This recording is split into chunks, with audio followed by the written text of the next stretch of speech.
morning, students.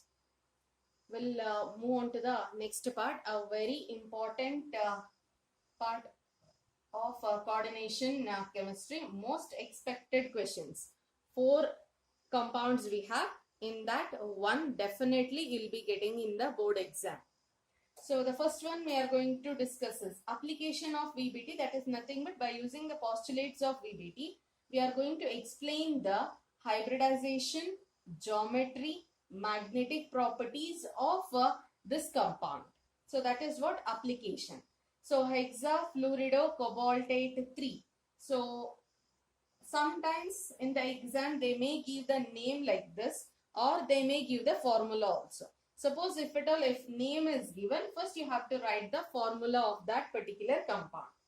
So in the compound cobaltate is nothing but the metal is ending with ATE, metal name is ending with ATE. That means that it is an anionic complex. It is an anionic complex. It is anionic complex.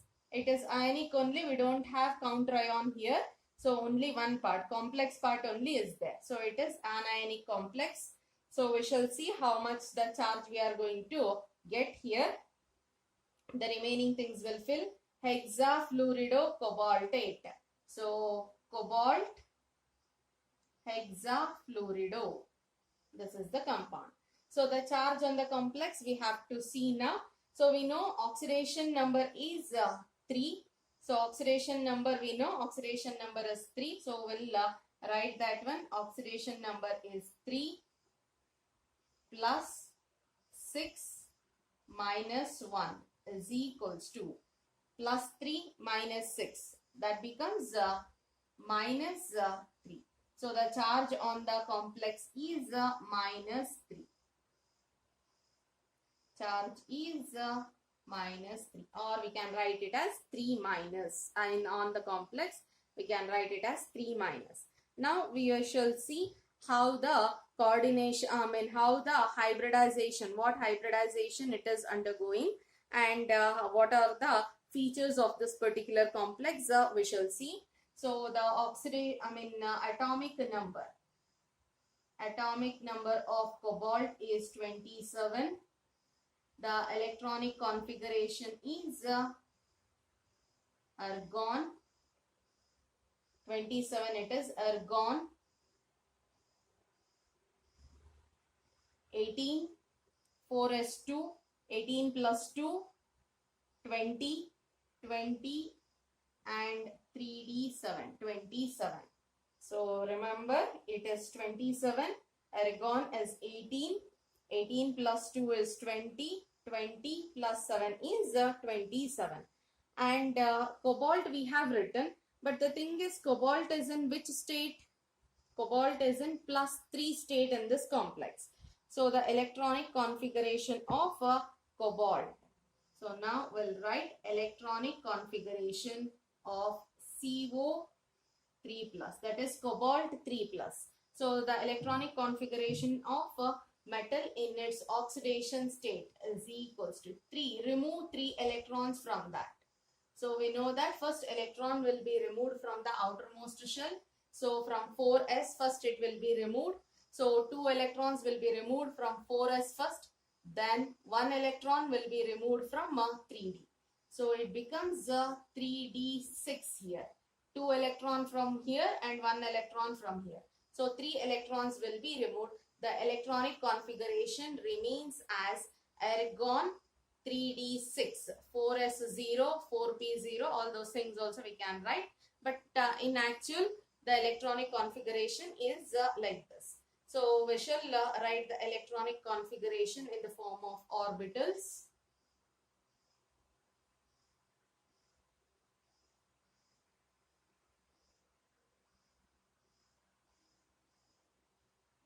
Five orbitals. D has 5 orbitals. So this part you can copy it down here also. Electronic configuration of CO3+. Next it is 4s. It is 4p. And it is 4d. it is 4D.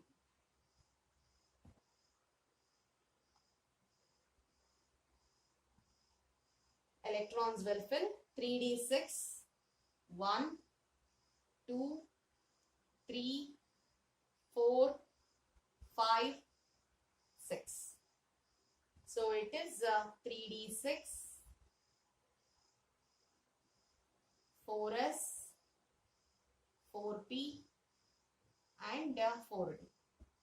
So in the beginning, when we were discussing about the valence bond theory, I said so few ligands have the ability to shift the electrons, shift the unpaired electrons into the other orbitals and makes the inner d orbitals empty there. Inner d orbitals empty, and these inner d orbitals will be available for hybridization. Such kind of ligands are called as strong field ligands. If at all, if it is not able to shift, then we can say that those ligands are called as weak field ligands. So now F minus is an weak field ligand. So we can write that one, since F minus is an weak field ligand,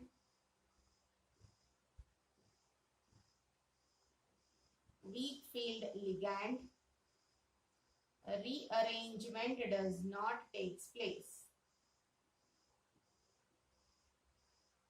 Rearrangement does not takes place. If rearrangement does not takes place, then what happens? So we need hybrid orbitals. So we are discussing about the bonding. So if at all, if fluorine it should form a bond with cobalt, means so cobalt should have a cobalt should have a vacant hybrid orbitals. So how many vacant orbitals it requires? It requires 6 vacant orbitals. 6 vacant orbitals because coordination number is 6. So 6 fluorine atoms or 6 fluoride ions will be donating a pair of electron. So 6 bonds it will be forming. So for the formation of 6 bonds, so it requires 6 vacant or hybrid orbitals. So 6 vacant orbitals, how it undergoes hybridization. So we shall see that one. So it is 4s.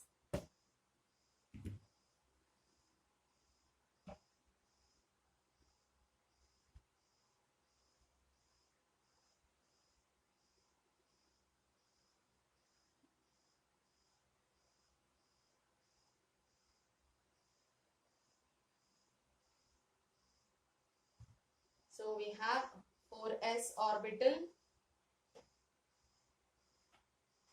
4p orbital and 4d orbital. Since F is an weak field ligand, F minus is an weak field ligand, no rearrangement takes place. This will remain as it is. So each orbital with the 1 electron each, so it will remain as it is. Now we shall see this one. So the hybridization takes place with an 6 orbital. It requires 6 orbital. 1, 2, 3, 4, 5, 6. So until here.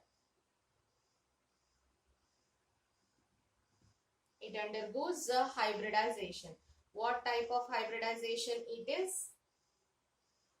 It is sp3d2, 1s, 3p orbital and 2d orbital.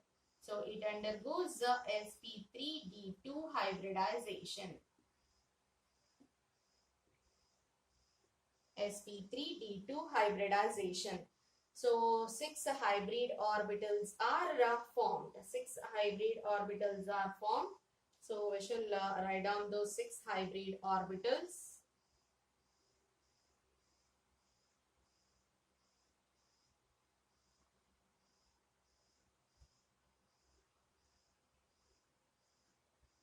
So So 6 hybrid orbitals we have. So 6 hybrid orbitals, 6 empty hybrid orbitals it is. So we can write it here 6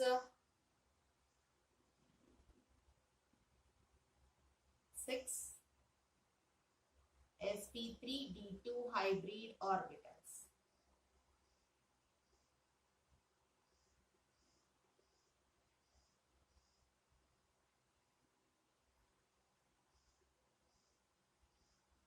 Hybrid orbitals. Now what happens to these hybrid orbitals? These for the vacant 6 hybrid orbitals, 6f minus 6 ligand, 6f minus ions will donate a pair of electron. So 6f minus ions.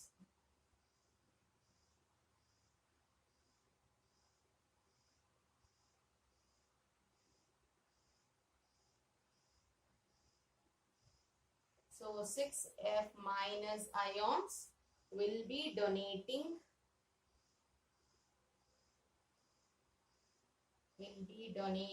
a pair. Each will be donating a pair of electrons. So this indicates it is donating how many electrons? Pair of electrons each.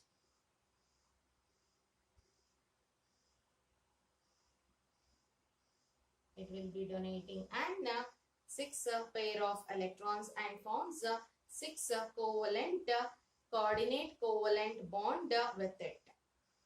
So what is the geometry? The hybridization is sp3d2 hybridization.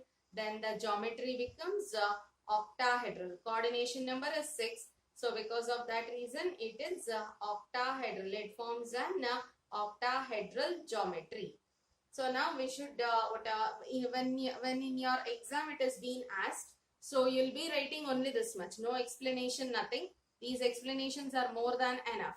So only this part will be, this much you'll be writing. The same way how I have written on the board, the same way you'll be copying it down. You'll be writing in the exam also. At the end, we should write down few points. That is, what is the hybridization? That is, we are going to conclude. How, what are all the basic points of this one? We are going to conclude that one. So for that conclusion, you'll be getting 1 mark.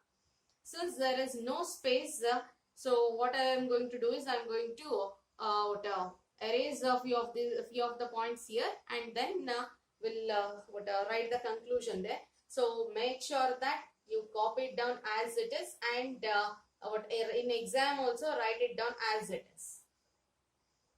So we shall conclusion, we shall write the conclusion here.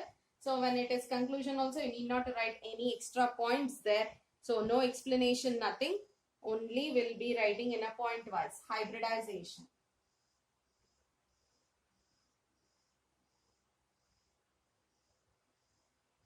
What is the hybridization we have seen? Hybridization is sp3d2. So we'll mention that one. sp3d2 hybridization. Then about geometry. What about geometry? Geometry is octahedral. Octahedral geometry.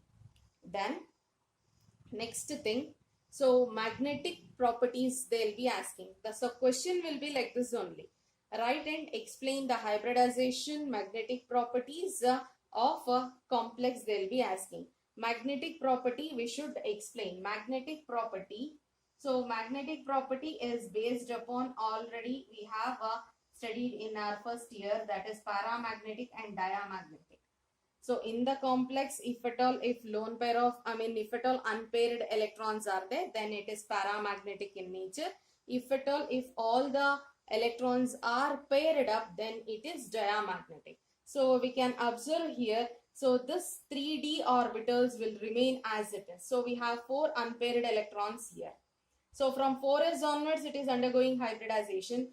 These orbital, that is the 3d orbital, whatever is there, it is going to remain as it is. These orbitals are also unpaired electrons are there. Those will remain as it is. So the magnetic property is paramagnetic in nature. It is paramagnetic. Next one. So we need to write two things here now. One is the outer orbital complex or inner orbital complex, and other one is high spin complex or low spin complex. First thing, outer orbital or inner orbital complex. So the hybridization is D2. This D is of which orbital? This D is of 4D, that is nothing but outer D orbital. If 3D is involved, then the D would have come here. D2sp3 it would have become. So 3D is not involved. So the hybridization where D is of outer D orbital. So the complex becomes outer orbital complex. It is outer orbital complex. If it is outer orbital complex, then next thing is high spin and low spin. What is about the spin of the complex they are asking? So that is check here. If at all, if these orbitals are paired, these electrons are getting paired up, then what happens? So plus half spin. Spin for this electron is plus half, this electron is minus half. Gets cancels. This is plus half, plus half, plus half, plus half. It gets added up. So if at all, if it is an outer orbital complex, rearrangement doesn't take place, then spin will be higher. So if at all, if it is inner orbital complex, if inner orbital complex means these electrons shifts this side, this electron gets paired up, this electron also will get paired up, these two will be vacant. So hybridization becomes D2sp3. At that time, 2 electrons here, 2 electrons here and 2 electrons here, which gets cancels with one another. So it is plus half minus half, plus half minus half, plus half minus half gets cancels. Then the spin becomes 0 there. I hope it is clear.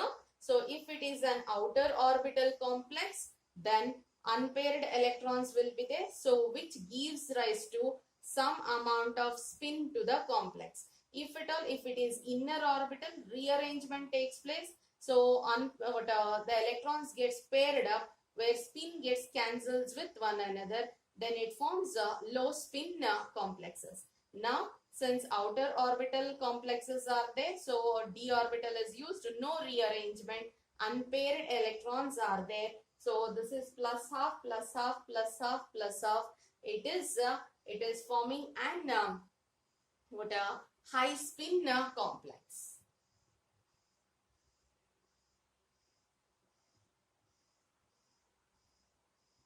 So if at all, if you are getting confused, remember always outer orbital complex will form high spin complex and inner orbital complex will form low spin complex. If it is inner orbital means the d electrons whatever is there, it should get paired up. If it will get paired up, then spin gets cancels with one another. Then if at all, if you add also plus half minus half gets cancels and you'll be getting 0 as the value, or sometimes it may be very less, either plus half or you'll be getting minus half only, not more than that. But if at all, if it is an outer orbital complex, no rearrangement takes place. At that time, the spin will be very high. The spin value will be very high. So that's why we name that one as high spin complexes. I hope it is clear. So all these points are very, very important, and in a very simple manner with a very very few things for 3 marks. Exactly, appropriately, you should get 3 marks, and nowhere we are not giving any chance to cut down the marks also. Exactly what is required for that particular question, entire thing is there in the entire thing I have explained, and in a proper way it is represented also. So copy down properly, practice the same. It is most expected question.